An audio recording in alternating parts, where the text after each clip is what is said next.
Davenport thing, I don't know when he's coming back. Hopefully soon. I mean, he's already out of the boot, walking around. I don't know if he's practicing or doing anything. I don't know. From Zimbabwe? No, those will get Throw a turned couple sideways. Couch pillows up top. Well, should we start this one off or what? Yeah.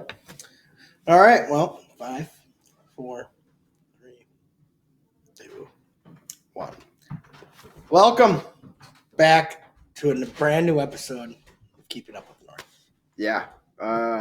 Not a great week, but for the Vikings, not a great week. But the rest of the week, very good. Christmas coming up too, so happy holidays. Yeah, Merry Christmas, Happy Kwanzaa, Happy Hanukkah, whatever you celebrate. We are all for it here at Keeping Up with the North. All inclusive. But Vikings got a pretty big game on Sunday against Detroit. As everyone probably all knows by now, they lost in overtime 27-24 to the Bengals in heartbreaking fashion. That was a very winnable game. We were up again, leading, going into the second half. We had them down, 17-3 going into the fourth quarter. Defense pissed on their leg in the fourth. Man, dude, it's just so frustrating to watch. But it is pretty hard to guard T. Higgins. And our corners aren't the biggest. Evans was pretty sizable against him. Yeah, but it was a mismatch because I think they had Blackman on him on that one touchdown. Mm-hmm. So yeah, where he reached out and over. Yeah, but yeah, dude, man, I think offense looked good. Offense runs. A couple mistakes early on, but I mean, dude, Nick Mullins led the charge. Ran way better under Mullins. 303 yards, 2 touchdowns, 2 picks. He's named the starter for this week against Detroit, which is going to be a huge game. It is going to be a Christmas Eve whiteout too. We got to win this too for playoff standings right now. It's tight with the Rams winning last night. They jumped ahead of us by 1 seed. Yeah, there's still a couple other 7-7 teams out there. Packers losing, that really helps us too. That does. But Green Bay again? Yeah, right? What? We play Green Bay again. No? Yeah, we play next week. Yeah, okay. But I mean, that offense, Chandler's got to be Ty Chandler, running back 1. Featured back, they're saying now. He has to. So Madison will be more of a complimentary role, which he does play better as the secondary back. I want to see Myles Gaskins maybe get playing time. I don't know. Honestly, I think they seem to just want to stick with Kenny. Yeah, I don't think Kenny's.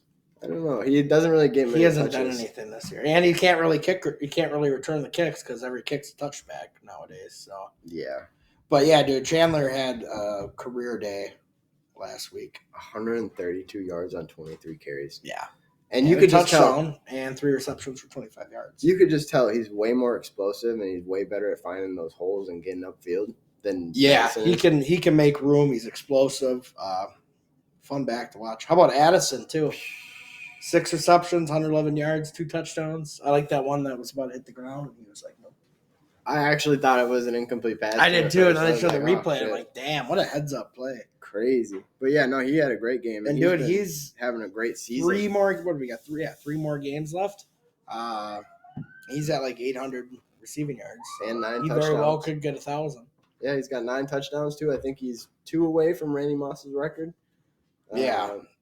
Man, dude. We'll see. Unfortunately, he's not going to get Offensive Player of the Year or Rookie of the Year. But dude, you look at the rest of these rookies playing for receiver. I mean, there's been a lot of actually good rookie receivers. There's some cold rookies out there. He's up. He's at the top of the list for sure. He's probably the best. He's definitely the best. I mean, you got Puka though. Puka's been going up too. He's a sleeper. He was a sleeper big time. Jefferson had a sneaky game. Mm-hmm. Hawkinson 7 receptions. 84 yards. Yeah, Hawk Daddy did pretty good. I think he leads all tight ends in receptions. And then we go back to what led to the downfall. Questionable play calls by O'Connell again. Yeah, you don't tush push twice in a row. Call the timeout. Get your team ready to go. That's a big drive to get. If you're going to run the tush push, dude, you got to have Reisner, Ham, a big guy back there, to bulldoze them through. Brandon Powell. Yeah. The smallest guy on 180 pounds. Behind him to push. Like what? And Get Nick Mullins Hawkinson, isn't get like a Oliver. big quarterback either. No. You could have even ran like a sweep or some shit.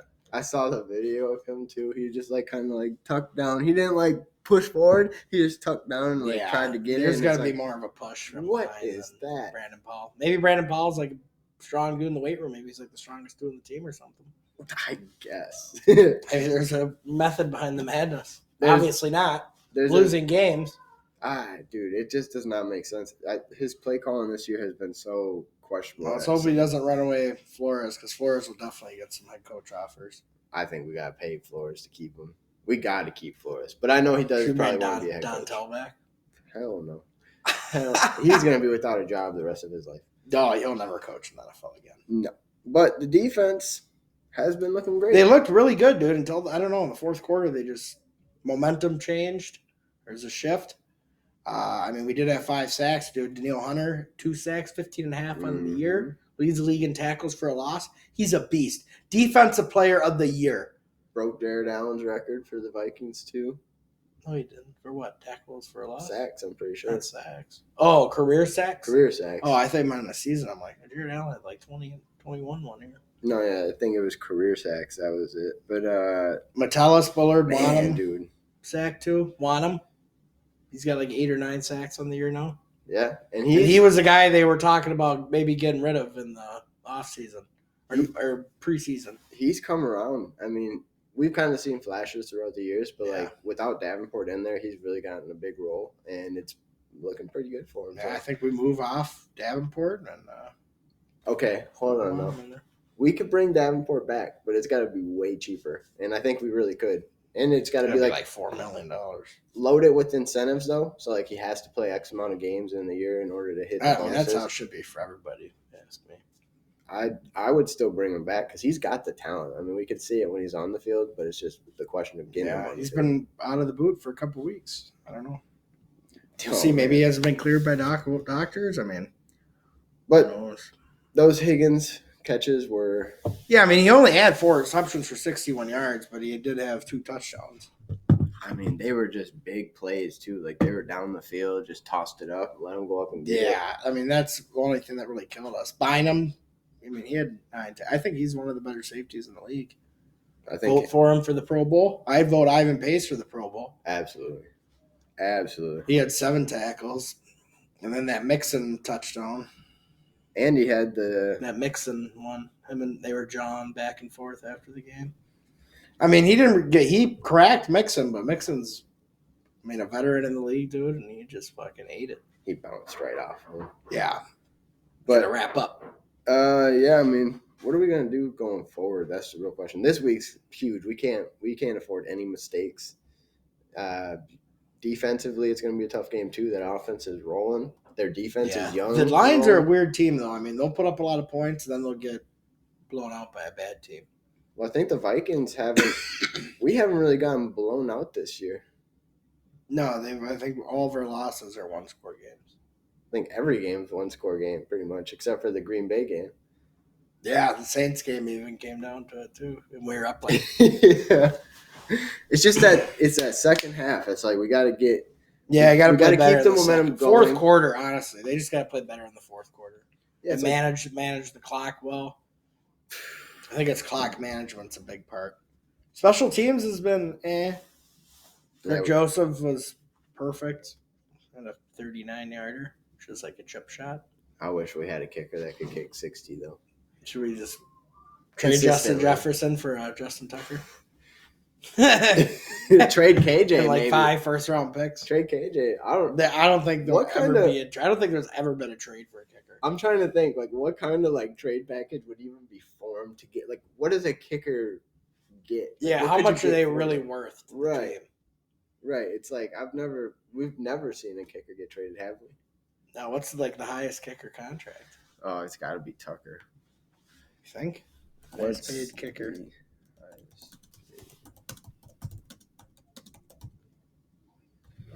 Matt Gay, $22.5 million contract. Damn, son. That's like Thielen's contract.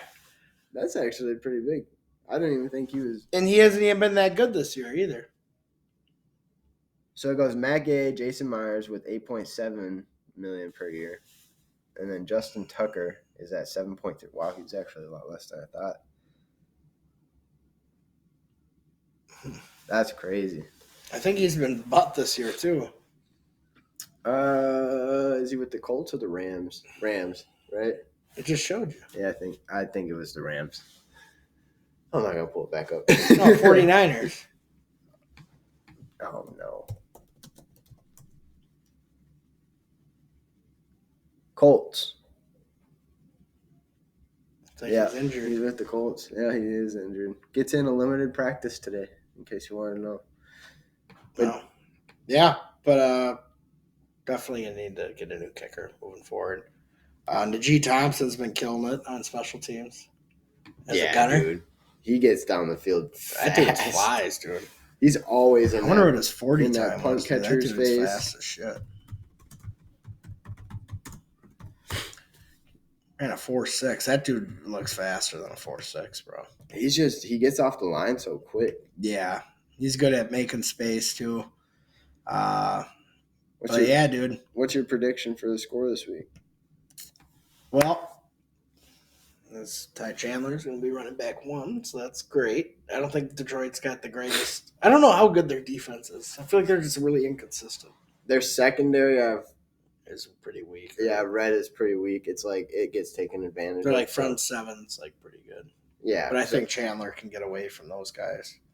Our line should be able to do pretty well. I don't know if O'Neal's playing this week, though. Yeah, I don't know either. And then we got Addison and Jefferson out there, so hopefully, they put the focus on Jefferson and leaves Addison open, or then they put the focus on both of them, or they're one-on-one, and make the best man win. I think the air game's going to do real good. Ty Chandler's going to have a couple big runs. I think defense will be fine. I think it's going to – honestly, it's going to be a one-score game. I can already just sense that. I got 21-17 Vikes. 21-17. I think it's going to be more like a 24-21. Vikings do get it, though. I think they win this time around. And then next time in Detroit, it's going to be a little tough. Yeah. And then this past weekend was also the final UFC card of the year, UFC 296. It was a banner. 7 finishes on the card. Few fights I want to note. Irene Aldana versus Carol Rosas. Pretty sure it got fight of the night. It was the best fight I watched on the card. Aldana was getting carved up by leg kicks the whole fight. But Rosa, on the other hand, was getting her face rearranged by Aldana's boxing. Yeah. Aldana, the leg kicks were definitely fucking with her. Yeah. I think it was a split. But, I mean, they both, banged up after the fight. It was just – I don't think it went to the ground a single time. It was just a banner. And with that boxer stance, too, they're a little more heavy on their front foot, so it's prone to get leg kicked. Man, dude. Yeah, dude. And then Garbrandt, he's won 2 fights in a row, dude. Got the knockout against Brian Keller with a short right hand, dude. It was so short, I had to watch it 20. I'm like, what did he – I don't even see the punch. He was just a little short right hand. Just a little quick jab? Nah, not even a jab, right hand. Oh. A little short cross. Oh. And knocked him out cold, bro. So that was a first round finish. Then Menafield took a close fight. Oh, he took a short notice fight, I think. Or no. He won a close fight. I can't read my right-hand typing. Anyways, Menafield, yeah, it was a close fight. He won. He took on former Glory kickboxer Dustin Jacoby. Jacoby's always a fun guy to watch. He's just, I don't know, it's one of my favorite guys to watch in the UFC. Just all his fights are entertaining. He's got a high volume striker, so. Hey, he gives the fans what they pay for. He does. He's like the prelim like boss.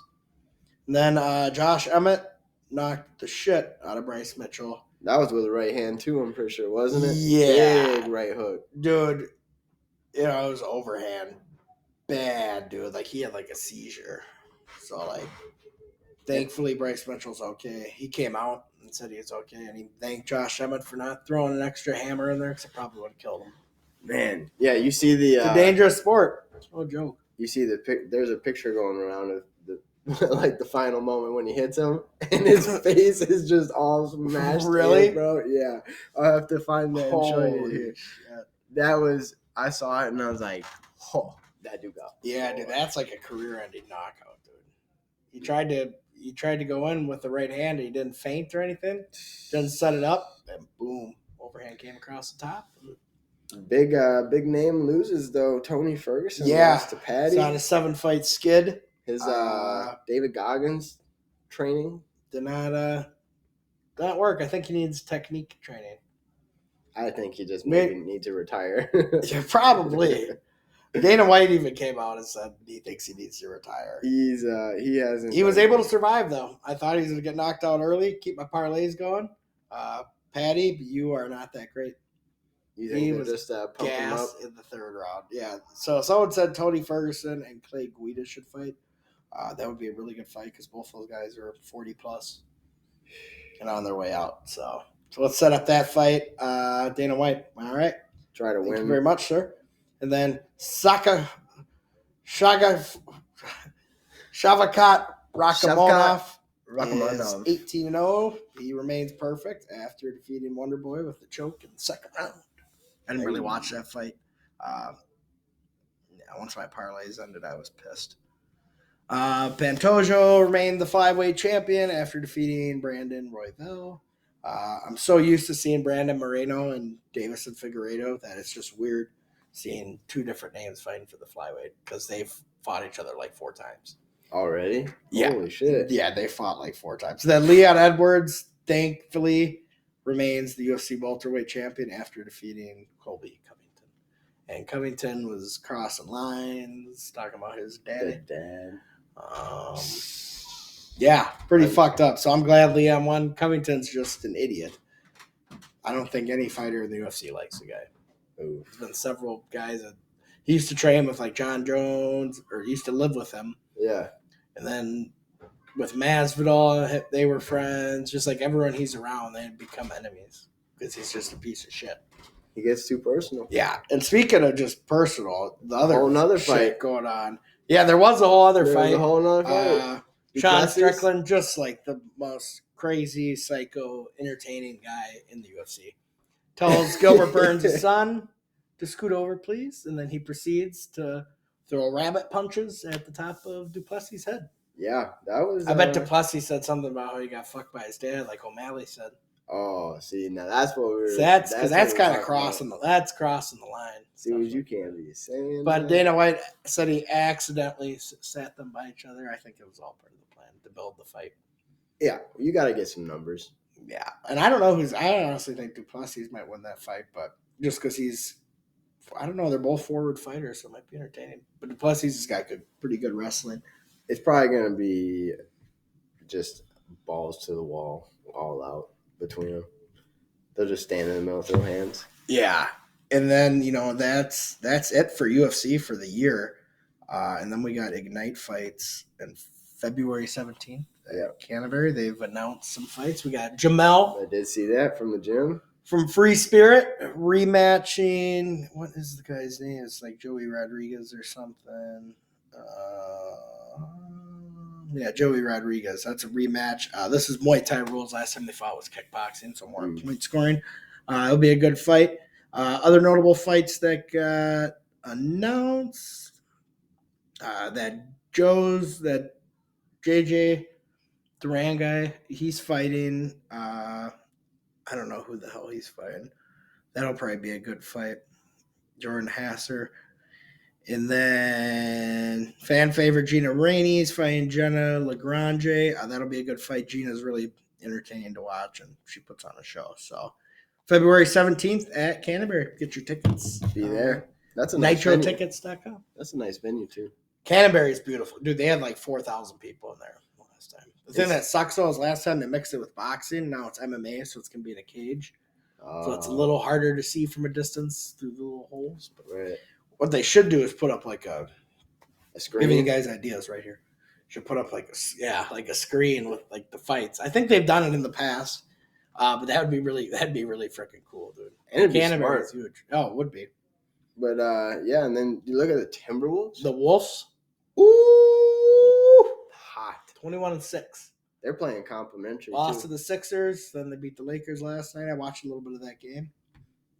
Ant's been snapping. Still standing, first in the league. Yep. Towns, Ant, and Gobert are the best big three in the league right now. And you can tell Towns looks different this year. He's He's different. He's built different this year. Somebody must have gotten his ear and told him Probably to harden up a little bit. Drop your nuts, man. Let's go. Yeah. And the Wild have been winning too. They're above 500 now. It's about time, dude. So, but yeah, dude, the Wolves are the 1 seed, dude. Still holding it firmly, Fun 2.5 stuff. games up. Fun stuff. What this is? It just pulled up, but yeah, Minnesota sports on a little tear. The Vikings need to join. They need to get hot now. We lost 2 straight. Oh no, we beat the Raiders 3-0, and then the Raiders proceed to score 63 points the following week. So does that make it look like our defense? Yeah, I guess so. It makes our offense look like shit, though. That's what's crazy too. Yeah, the Wild won last night. When is their next game? Tomorrow? They play tomorrow at 6 p.m. against the Bruins. That's going to be a tough game. That is going to be a hard game. That doesn't show the record. That will be a very tough game. Bruins are the best team in the regular season last year, so it's going to be a tough game. They got a squad. They are 19-5 right now. All right, so that is going to be a huge game. Hopefully we can win. Wolves, when's their next one? The Wolves play. They got to have tonight off. They just played back to back. I want to say it might be Christmas Eve. Let's see. Tomorrow.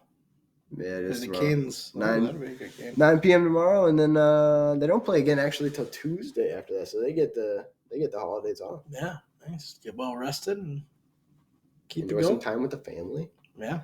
I don't have anything else. What are you doing for Christmas? We're going to my mom's for a little bit. We're gonna Santa's gonna come to the house. Drop some gifts out for the little ones. That'll be very fun. Santa, are you gonna dress up as Santa? No. You need a fatter person. Yeah, I could be Santa, but I don't have a big beard. I gotta put like a pillow around here or something to fatten up a little bit. You gonna make cookies? Oh yeah, tomorrow. You gonna eat them? I am gonna eat them. I'm a big cookie person. What about you? Are you doing anything? Let's see. I'm working the overnight. The next 3 nights. Oof. But I got Christmas Day off. Spend some time with the family. Eat some honey baked ham from the honey baked ham store. Very good. Dude, honey ham is some gas. Very with good. A little brown sugar on it too. Yep. But I probably won't get up till like noon. Maybe drink some tequila. Oh, tequila? Gotta get some Coronas or some Modelo's. Safety meetings outside, and yeah. Well, happy holidays. We should have an episode before New Year's. Well, we'll have an episode before New Year's. Yeah. So we'll save New Year's for next time. But maybe not. So happy New Year's. Yeah, happy New Year's. Just keeping up with the North. Like, subscribe, ring the bell, stay notified. Ring the bell. Be merry. And have an elite day. We'll see you next week.